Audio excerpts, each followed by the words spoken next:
Hello friends, आज हम पढ़ेंगे डिफरेंट टाइप्स ऑफ एफेजियाज। तो एफेजिया क्या होता है? एफेजिया बेसिकली होता है अनेबल टू अंडरस्टैंड, रीड और राइट। तो जब तीनों जगह में प्रॉब्लम हो, समझने में भी भाषा, लिखने में भी और पढ़ने में भी, उसको हम बोलते हैं एफेजियाज। तो एफेजिया डिफरेंट टाइप्स के होते हैं डिपेंडिंग कौन सा एरिया में लीजन है।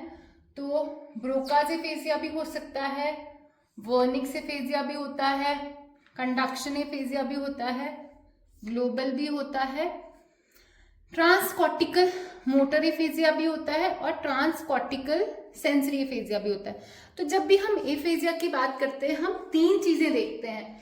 जब भी कोई पेशेंट आपके पास आता है और आपको पता करना है कौन सा एफेजिया है, तो हम तीन चीजों पे ध्यान देते हैं। पहला होता है कॉम्प्रिहेंशन, कि वो समझ रहा है उस चीज को, भाषा को, आपने जो सवाल पूछा उसको वो समझ रहा है नहीं। दूसरा होता है फ्लुएंसी, उसकी जो भाषा है वो फ्लुएंट है या नहीं, उसकी फ्लुएंसी कैसी है। और तीसरी चीज है रेपिटिशन, क्या जो हम बोल रहे हैं वो उसको रिपीट कर पा रहा है या नहीं। तो इन्हीं चीजों के आधार पे हमें पता चलेगा कि कौन सा टाइप ऑफ एफेजिया है। अब लास्ट वीडियो में मैं लैंग्वेज स्पीच की ऑलरेडी बना चुकी हूँ और उसमें मैंने एरियाज आपको बता दिए थे, फिर भी हम देख लेते हैं। हमें पता है वर्निकीज एरिया होता है इन दी सुपीरियर टेम्पोरल गायरस। ये Wernicke's area, area number 22 superior temporal gyrus में है, जो हमारा सेंसरी स्पीच एरिया है। फिर हमारा होता है एंगुलर गायरस, ये प्रेजेंट होता है पैराइटल लोब में। इसको ही हम डेजुराइंस एरिया और एरिया 39 बोलते हैं। इसका काम है इंटरप्रिटेशन ऑफ रिटन वर्ड्स, जो हमें वर्ड्स दिख रहे हैं उसको रीड कैसे करना है, वो है। वर्निक्स एरिया का सिंपल है, ये कॉम्प्रिहेंशन देता है, मतलब भाषा को अंडरस्टैंड कैसे, how do we understand language, language को समझने के लिए वर्निक्स एरिया है। रिटन वर्ड्स को परसेप्शन के लिए एंगुलर गायरस है। फिर मोटर स्पीच एरिया आपका area number 44 which is Broca's area, ये है फ्लुएंसी के लिए। फिर एक और एरिया होता है एक्सनर्स एरिया, ये है मोटर राइटिंग, जब हमने कुछ सुना या देखा उसको लिखना भी है, उसके लिए होता है एक्सनर्स एरिया। और सबसे इंपॉर्टेंट होता है वर्निक्स से इंफॉर्मेशन ट्रैवल करती है ब्रोकाज एरिया में, वो कैसे करती है? आर्कुलेट फैसिकुलस से, ठीक है, आर्कुलेट फैसिकुलस से। ये होता है बंडल ऑफ नर्व फाइबर्स और इससे वर्निक्स टू ब्रोकाज इंफॉर्मेशन जाती है। तो जो रेपिटिशन वाला चीज है, रेपिटिशन के लिए क्या चाहिए? अगर बंदा रिपीट कर पा रहा है, इसका मतलब ये है उसका वर्निक्स एरिया भी इंटैक्ट है, ब्रोकास भी इंटैक्ट है और आर्टिकुलेट फैसिकुलस भी इंटैक्ट है। तो रेपिटिशन तभी प्रेजेंट होगी जब ये तीनों चीजें नॉर्मल होंगी। अगर इन तीनों चीजों में से एक भी गायब हो गया तो रेपिटिशन नहीं हो पाएगी। तो ये इसका बेसिस है। अब चलिए हम देखते हैं कौन कौन से एफेजियाज में क्या क्या होता है। अब देखो ब्रोकाज एफेजिया, ब्रोकाज एफेजिया मतलब वर्निक मोटर एफेजिया, मतलब कि जो ब्रोकाज एरिया उसमें लीजन है, ब्रोकाज एरिया में लीजन है मतलब मोटर एफेजिया है। तो कॉम्प्रिहेंशन को कुछ नहीं होगा, कॉम्प्रिहेंशन विल बी नॉर्मल क्योंकि उसका वर्निक्स इंटैक्ट है। अब ब्रोकाज हमें पता है फ्लुएंसी प्रोवाइड करता है, तो फ्लुएंसी यहाँ पे लॉस्ट हो जाएगी, फ्लुएंसी विल बी लॉस्ट, ठीक है, क्योंकि Broca's area is for frequency. Repetition इसमें फिर लॉस्ट हो जाएगी बिकॉज हमें पता है रेपिटिशन के लिए ब्रोकाज, वर्निक्स और articulate fasciculus should be normal. तो ब्रोकाज एफेजियास में क्या होगा? कॉम्प्रिहेंशन नॉर्मल रहेगी, फ्लुएंसी भी जाएगी, रेपिटिशन भी जाएगा। अब चलिए वर्निक्स एफेजिया में, वर्निक्स एफेजिया, वर्निक्स हमें पता है कॉम्प्रिहेंशन के लिए होता है, तो वर्निक्स किया तो मतलब comprehension will be lost, comprehension चली गई।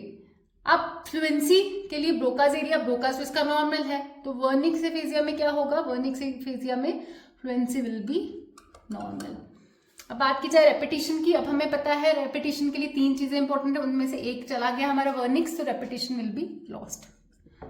तो ये बहुत ही आसान चीज है, अगर आपको ये टेबल रटने की जरूरत नहीं है, आपको सिर्फ ये सर्किट पता होना चाहिए, कॉम्प्रिहेंशन, फ्लुएंसी, रेपिटिशन। अगर ये आपके दिमाग में क्लियर कंसेप्ट है तो इसको रटने की जरूरत नहीं। फिर आ जाता है कंडक्शन एफेजिया। कंडक्शन एफेजिया में आर्कुलेट, जो आर्कुलेट फैसिकुलस है उसमें प्रॉब्लम है, ये दोनों एरियाज नॉर्मल है, तो ब्रोकाज भी नॉर्मल है तो फ्लुएंसी नॉर्मल होगी, वर्निक्स भी नॉर्मल है तो कॉम्प्रिहेंशन भी नॉर्मल होगी। क्या जाएगा इसमें? रेपिटिशन, क्योंकि रेपिटिशन क्यों जाएगा? क्योंकि आर्टिकुलेट फैसिकुलस इज डैमेज्ड। फिर आ जाते हैं ग्लोबल एफेजिया। ग्लोबल एफेजिया मतलब सब कुछ ही खराब है, वर्निक्स भी खराब है, ब्रोकाज भी खराब है, कंडक्शन भी नहीं हो रही, तो सब कुछ ही खत्म हो जाएगा, so everything will be lost. Repetition भी गया, फ्लुएंसी भी गया और कॉम्प्रिहेंशन भी, क्योंकि सब कुछ खराब है। अब है ट्रांसकॉर्टिकल मोटर, ट्रांसकॉर्टिकल सेंसरी। इसका मतलब क्या होता है? ट्रांसकॉर्टिकल मोटर का क्या मतलब है? ये हमारा ब्रोकास एरिया और इसका कनेक्शन जो मोटर कॉर्टेक्स के साथ है वो चला गया, ठीक है। ब्रोकास तो नॉर्मल है, इट इज नॉर्मल, बट जो इसका मोटर कॉर्टेक्स के साथ कनेक्शन चला गया, तो अब क्या बंदा फ्लुएंसी रहेगी? नहीं, क्योंकि उसका कनेक्शन चला गया, तो frequency will be lost, comprehension will be normal और रेपिटिशन इसका भी नॉर्मल ही रहेगा, क्योंकि ये एरिया तो खुद ठीक है, बस प्रॉब्लम है इसके कनेक्शन में। फिर लास्ट है ट्रांसकॉर्टिकल सेंसरी। इसमें क्या होता है? वर्निक्स और जो सेंसरी एसोसिएशन एरिया उसमें लीजन है, तो वर्निक्स तो नॉर्मल है, तो कॉम्प्रिहेंशन विल बी नॉर्मल और इसमें क्या होगा?